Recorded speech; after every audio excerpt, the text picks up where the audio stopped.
Ever walk into a crowded room, look across the room and feel your chest tighten? That sudden wave, shame, doubt, the urge to shrink, that fear of judgment. But it runs deeper than fear. It's the quiet voice that says, maybe they're right about me. This fear doesn't begin with others.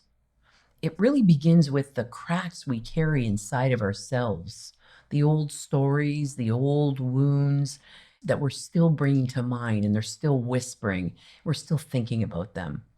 I've worked with people who have lived this way their whole lives, trying to outrun that voice. But once you name it, you can take back your power. In this video, I'm going to show you how, and once you see it, you can't unsee it. That heavy feeling in your chest after someone's comment, it isn't proof that they've exposed you. It's proof that you've confused their story with your truth.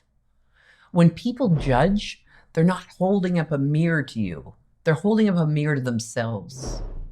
Their words often reveal the pieces of themselves they've rejected or denied or buried. We all carry those hidden parts. And when we can't face our own shadows, we project them onto someone else. When we see judgment for what it is, a projection, not a reflection, other people's harsh words, their disapproving look, that doesn't define your worth. It defines their struggle. And when we're able to carry that insight into our daily life, judgment loses its sting. You stop shrinking under their eyes because you know it was never about you. But that leaves an important question. Why do certain judgments roll right off your shoulders while others seem to hurt so much? That's what we're going to talk about today. Think about the last time someone's comment really stung, it hurt. Why that moment and not another moment? Judgment hurts where you already doubt yourself. If someone calls you lazy, but you know you work hard, you shrug it off. But if deep down you sometimes question your effort, those same words can land real heavy. We fear judgment most in the cracks of our own self-image. The parts where we feel not enough, not smart enough, not strong enough, not lovable enough. That's why two people can hear the same comment, yet only one feels really hurt, and the other one doesn't even notice. The difference isn't the words, it's the thinking we have about what the words are and what the words are saying. It's the thinking about the words. When someone says something that makes you feel bad, take a look at it. Is there something you need to do? Is there something you need to change? Maybe there's nothing to do. Step back and take a look at why that comment hurt you, because there may be some room for growth, an opportunity to love yourself more, a chance to see something you haven't seen before. Most people don't stop, quiet down, and take a look.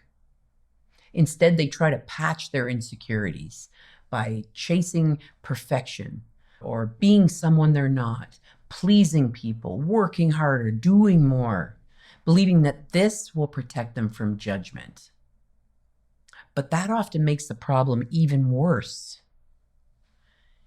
Perfection whispers, if you can just get it all right, no one's going to find fault. So what do? You polish every detail. You rehearse every line, hide every flaw, thinking that this will shield you from judgment. But instead of protection, perfection builds a cage. And you're in the cage. You're always on edge, waiting for someone to spot the crack. And here's the thing, perfection ties your worth to other people's opinions. And because no one can please everyone, you end up trapped in constant fear. And the harder you work to look flawless, the more fragile you feel. You think one slip, one misstep, and boom, everything's going to collapse. This takes a lot of effort. Well, it's exhausting.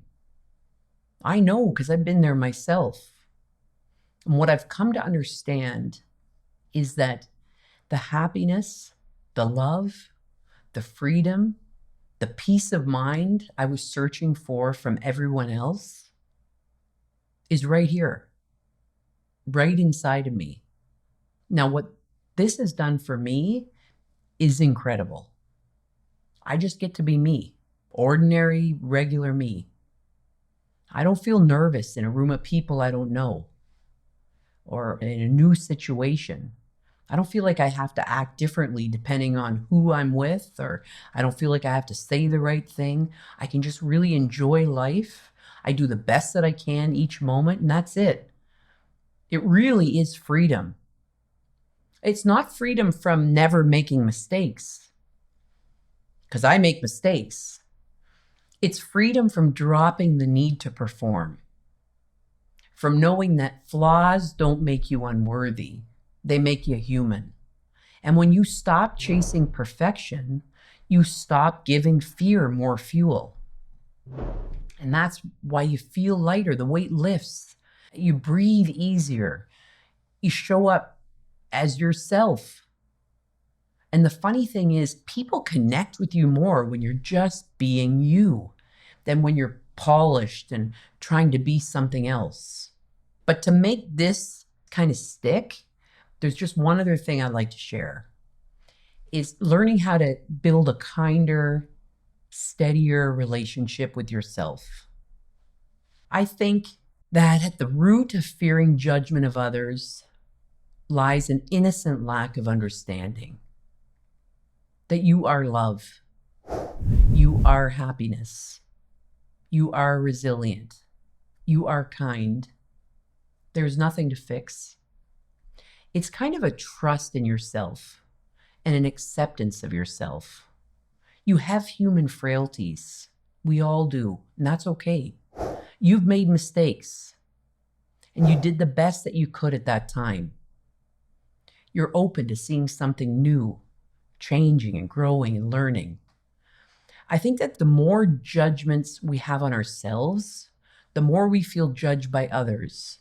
And boy, this makes life feel so hard. Without self-acceptance, every outside opinion feels like a verdict or a slight against you. You become more fragile. You're always waiting for the next, nasty word or the next side-eyed view that's going to rattle you. But understanding your relationship with yourself changes everything. It's changed a lot for me. I mean, maybe it begins with compassion for yourself. Sometimes you have to take yourself by the hand gently and realize something new that you've never even considered before. Maybe there's something you need to change or to do or learn. I mean, we are often hardest on ourselves, and we're tangled up on the inside, and we don't realize that this is the life we're creating. It really is powerful. Small acts of honesty, naming your struggles without shame. It grows with compassion, treating yourself with the same care you'd give a close friend. And over time, you feel stronger, knowing who you are, releasing the judgments you've made on yourself and others, and living from a place of curiosity and love.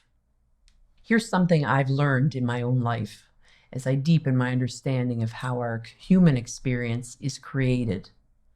My life's become more peaceful, happier, and more exciting than ever before.